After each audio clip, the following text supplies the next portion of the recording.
60 वर्षीय रमा भरी दुनिया में अकेली थी। अकेलेपन के साथ साथ वह दमे की बीमारी से भी ग्रस्त थी। कोई उसकी खोज खबर लेने वाला नहीं था। ऐसा नहीं कि उसका कोई सगे वाला जीवित न था। उसके 2 बेटे थे और एक बेटी।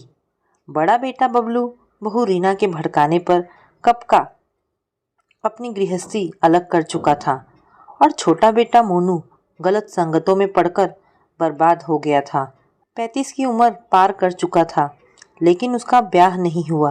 उसके नशे की वजह से कोई भी अपनी लड़की का ब्याह उसके साथ करने को राजी नहीं हुआ।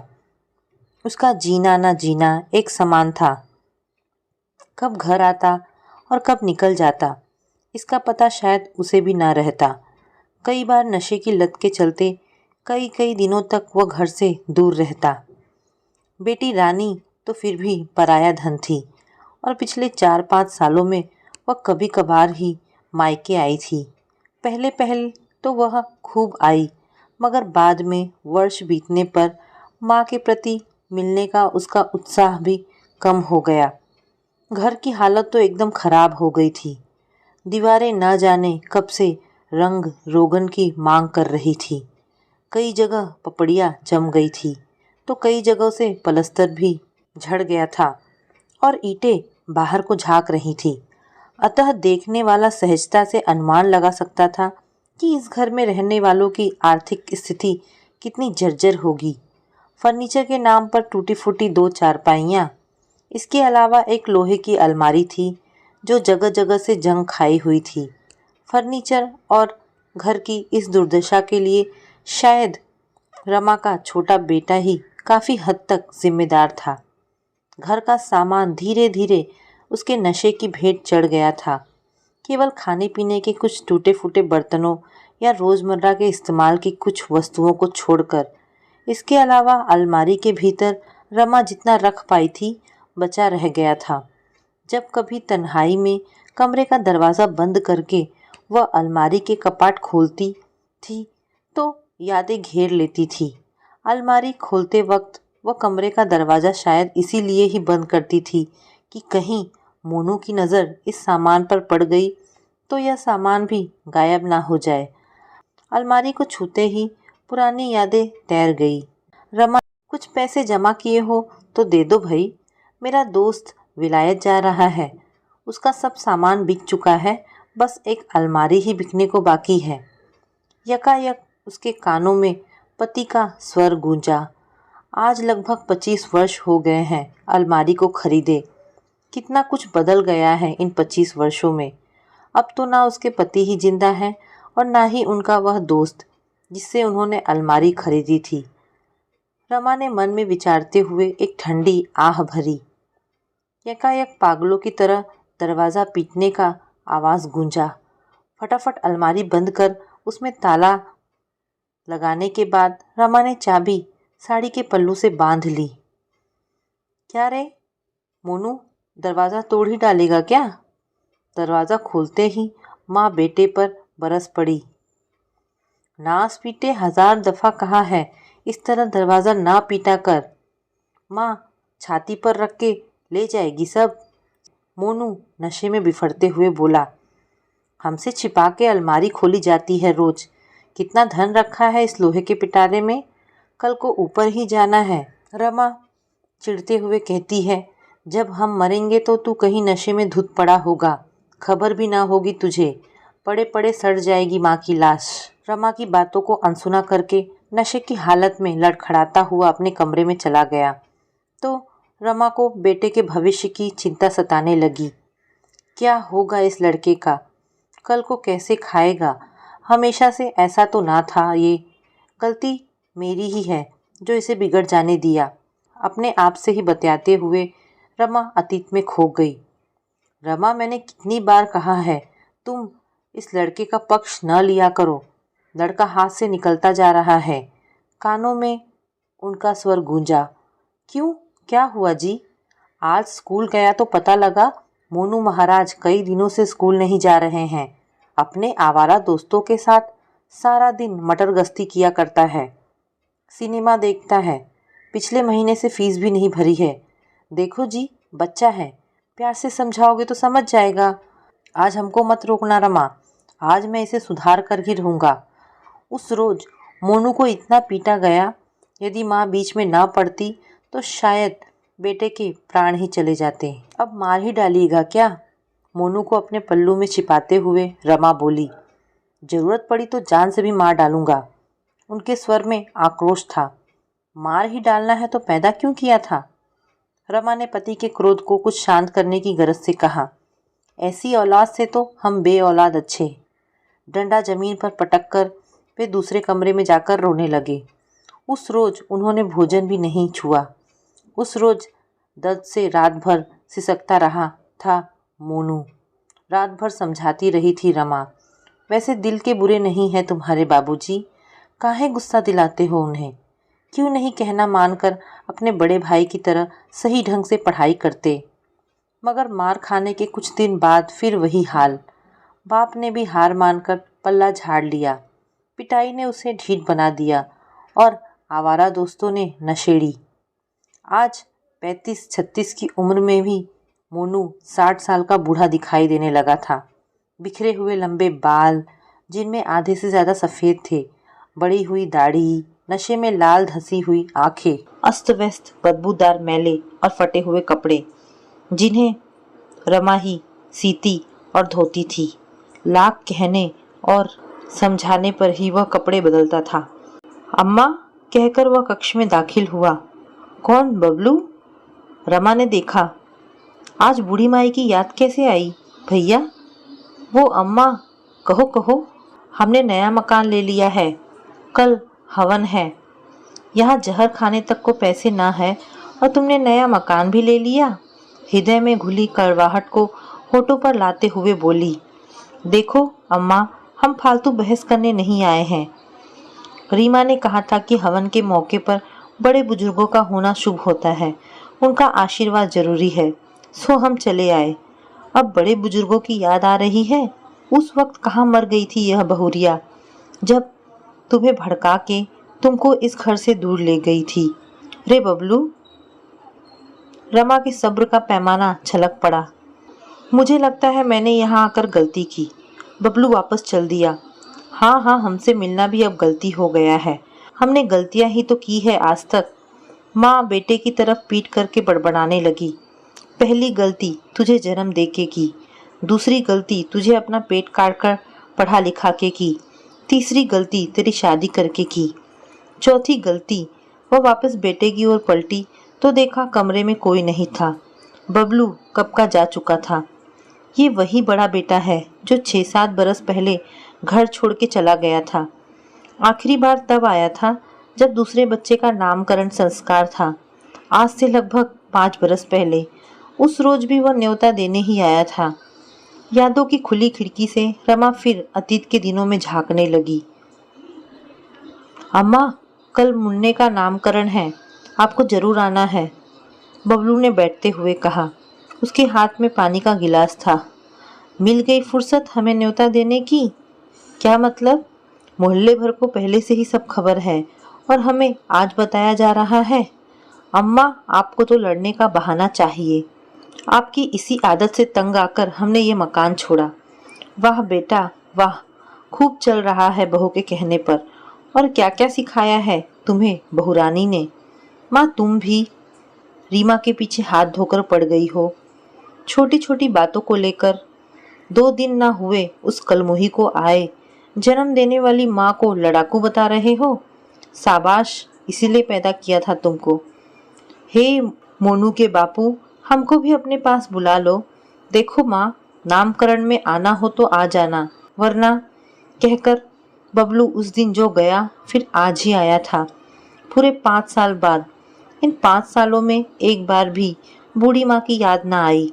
बाहर गली में कुत्तों का भौंकना सुनकर रमा की तंद्रा टूटी।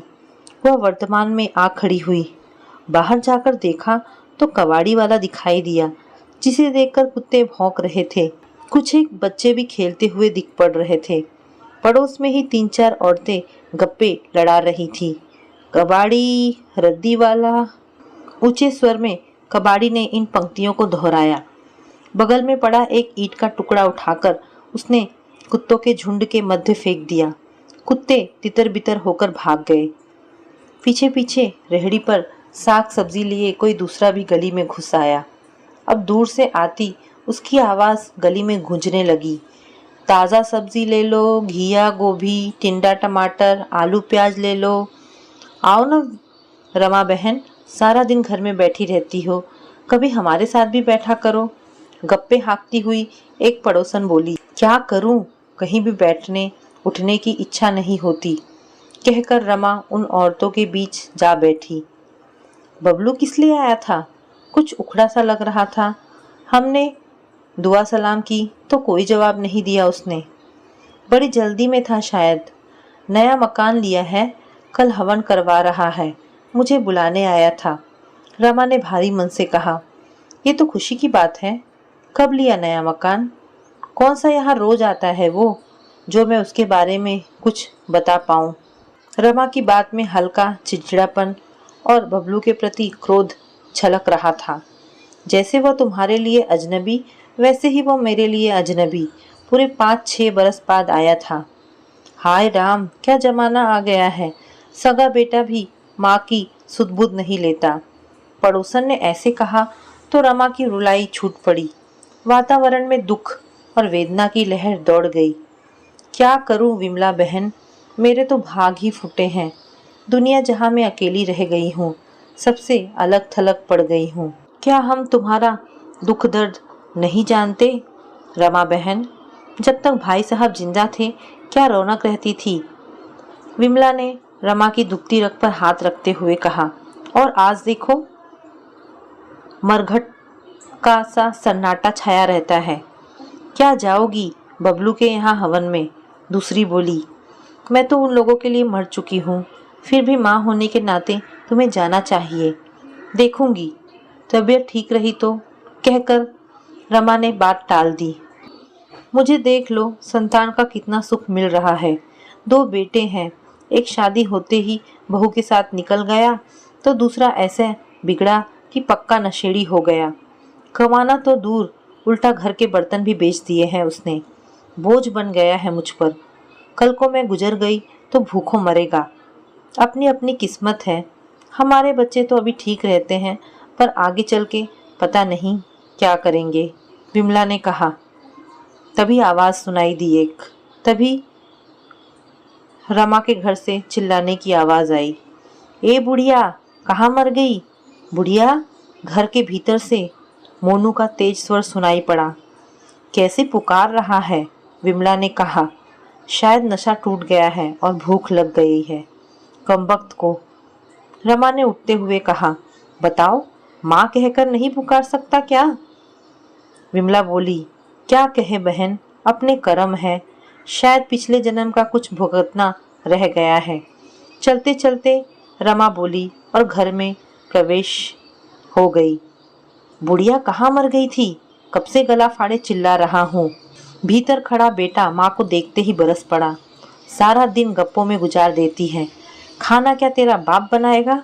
मुझे जोरों की भूख लगी है। बेटा, तुम्हारी नौकर नहीं हूँ मैं, समझे? आंखें किसी और को दिखाना। रमा ने भी रौद्र रूप धारण कर लिया। मुझे ही नोचकर खा ले तो चैन पड़ जाएगा। बहुत कमा कर लाया है ना बेटा, जो पकाती फिरूं। अभी जिंदा हूँ तो खा रहे हो, कल को मर जाऊंगी तो खाना अपनी हड्डियाँ। ज्यादा मत बोल बुढ़िया, खाना पका, मोनू ने रौब झाड़ते हुए कहा। खिचड़ी पकी हुई है, अंदर पतीले में रखी है। खाना भी अब मेरी नज़रों से छुपा कर रखा जाने लगा है।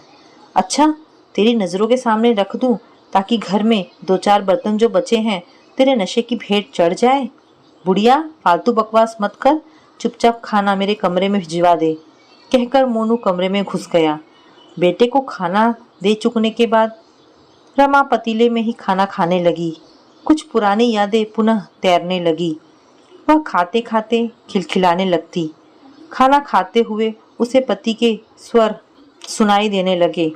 1000 दफ़ा कहा है, पतीले में मत खाया करो। क्या फ़र्क पड़ता है जी, कोई देख लेगा तो क्या कहेगा? कैसे गवार और असभ्य लोग हैं। ये असभ्य क्या होता है? तुम्हारी ही तरह होते हैं जिन्हें खाने की तमीज़ नहीं कि खाना थाली में खाया जाता है, ना कि पतीली कढ़ाई में। रमा तेज तेज हंसने लगी। उसे पति के साथ नोकझोंक अच्छी लगती थी। क्या पागल हो गई है बुढ़िया? ऊपरी मंजिल पर भी तेरे ठहाके गूंज रहे हैं। 2 मिनट चैन से खाने भी नहीं देती किसी को। खाना खा लेने के बाद मोनू चीखा और खाली थाली और गिलास माँ के सामने फेंक दिए। कुछ नहीं, तुम्हारे बाबूजी की याद आ गई। नाम मत लो उनका, उन्हीं की वजह से हम इस नरक में पड़े हैं। ये जो 2 दाने अन्न के पेट में जा रहे हैं, उन्हीं की पेंशन की बदौलत खा रहे हो। उन्होंने तो जितना हो सका तेरा भला ही किया। ये नरक तो तूने अपने वास्ते खुद ही चुना है। क्या खाक भला किया है? हर वक्त मारते रहते थे। पूरे जल्लाद थे, जल्लाद। तुम्हारे भले के लिए ही पीटा था उन्होंने। अच्छे से पढ़ लिख जाते तो आज ये हाल ना होता तुम्हारा। भैया ने कौन सा तीर मार लिया?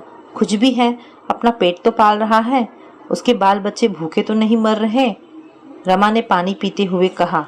अब तो नया मकान भी ले लिया है उसने। 4 पैसे बचा ही रहा है। बकवास मत कर, मैं बाहर जा रहा हूँ। पेट भर खा चुकने के बाद डकार लेते हुए मोनू बोला। जब बेटा चला गया तो रमा ने दरवाज़ा बंद करके पुनः अलमारी के कपाट खोले।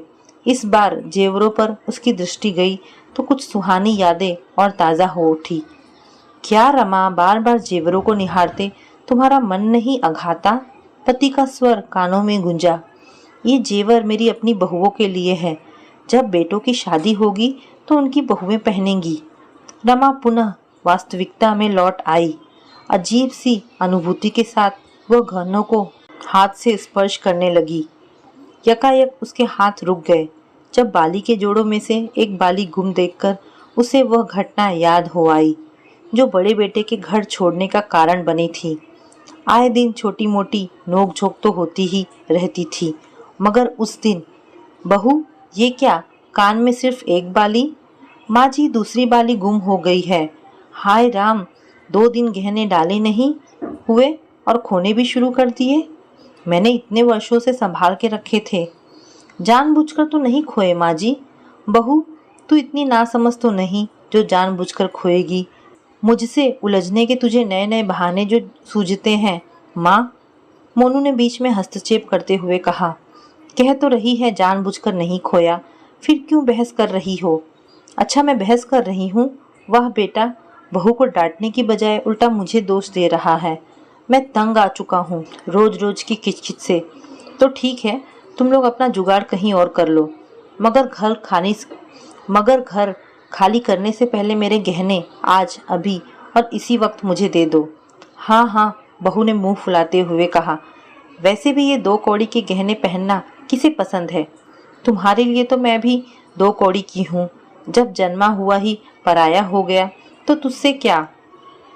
गुस्से में माँ द्वारा कहे गए 2 वचन भी सहन ना कर सके बेटे और उसके बाल बच्चे 2 दिन में ही वह नए मकान में शिफ्ट कर गए थे। मोह माया के सब बंधन त्याग कर रमा का मन दुख से भर उठा। वह अलमारी के कपाट बंद करना चाहती थी कि उसके हाथ से टकराकर कोई चीज फर्श पर जा गिरी। उसने देखा तो दवा की शीशी थी जो फर्श पर गिरकर चूर-चूर हो गई थी। ये शीशी पिछले 10 वर्षों से अलमारी में पड़ी थी। दिल के दौरे के लिए आखिरी बार इस्तेमाल की गई थी उसके पति द्वारा। काफी तड़पे थे उसके पति दूसरे हार्ट अटैक के वक्त। बड़ी मुश्किल से रमा ने बेटों को आवाज देकर बुलाया था। रमा तो अपनी बेटी रानी के साथ बस रोए जा रही थी। क्या हुआ माँ? बबलू ने पूछा, मगर पलंग पर बाबूजी को तड़पता देख सारी कहानी वो समझ गया। मोनू, फटाफट अलमारी में से दवा की शीशी ले आओ, बबलू ने चिल्लाकर कहा ही था। मोनू ने अलमारी के कपाट खोले ही थे कि माँ की हृदय विदारक चीख ने उसे दहला दिया। मोनू ने मुड़कर देखा तो बाबूजी का मृत शरीर पलंग पर शांत पड़ा था और रोना धोना मच गया। कांच के टुकड़े रमा ने बड़े सलीके से संभाल के उठाए। हर टुकड़े में उसे अपने पति की शक्ल दिखाई दी, मुस्कुराते हुए जैसे वह हमेशा रहते थे।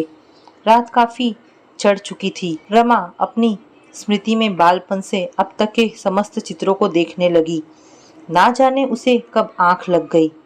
सोते समय आज उसके चेहरे पर अजीब सा संतोष था। अगले दिन मोहल्ले में कोहराम मचा हुआ था। पूरे मोहल्ले भर के लोग रमा के घर के बाहर जमा थे।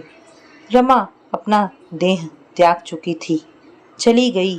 मोहल्ले वाले आपस में कह रहे थे, बेचारी पति के जाने के बाद कभी चैन की नींद नहीं पाई, आज आखिर चैन की नींद पा ही गई। बेचारी, भगवान इनकी आत्मा को शांति दे। तो दोस्तों, ये कहानी यहाँ पर समाप्त होती है। आपको ये कहानी कैसी लगी मुझे कमेंट करके अवश्य बताएं। धन्यवाद दोस्तों।